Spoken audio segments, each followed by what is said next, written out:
নমস্কার, জয় জগন্নাথ। আজকে শুভ রথযাত্রা, অনেক অনেক শুভেচ্ছা ও ভালোবাসা। তো আজকে জগন্নাথ দেব তার মাসির বাড়িতে যাবে।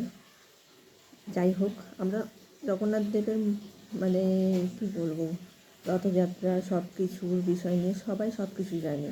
কিন্তু রথটা পার হলে আমাদের জগন্নাথ দেবের যে রথটা, তার কাঠগুলো দিয়ে কী কী হয়, তো সেটা একটু জেনে নিই। তার কাঠগুলো অতি যত্নে খোলার পর সেটা দিয়ে ঔষধ তৈরি হয়, আর সেগুলো দিয়ে মহাপ্রভুর প্রসাদ তৈরি হয়। জগন্নাথ দেব তার বোন আর দাদার সঙ্গে আজকে মাসির বাড়ির উদ্দেশ্যে রওনা দেবেন। আসার সময় যখন তিনি তার মন্দিরে বিরাজমান করবেন, তার আগে তার ধর্মপত্নী মানে আমাদের লক্ষ্মী দেবীকেও রসগোল্লা দিয়ে রাগ ভাঙানোর জন্য যাবে। তারপরে মন্দিরে আবার বিরাজ হবে। তো বছরের এই দিনটা থেকে আমাদের বাঙালির উৎসব কিন্তু শুরু হয়ে যায়। লাখো লাখো মানুষ ওই জগন্নাথ দেবকে দেখার জন্য, রথের দড়ি টানার জন্য পুরীর উদ্দেশ্যে রওনা দিয়েছে।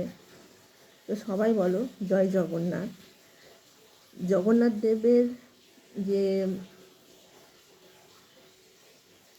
মানে কি বলবো আমাদের বাংলা ভাষাতে, জগন্নাথ দেবকে যা মানে গার্ড দিয়ে চলে, বাংলাতে আমি জানি না, গার্ড দিয়ে চলে, সে হচ্ছে আমাদের স্বয়ং বজরংবলী আর গরুড়দেব।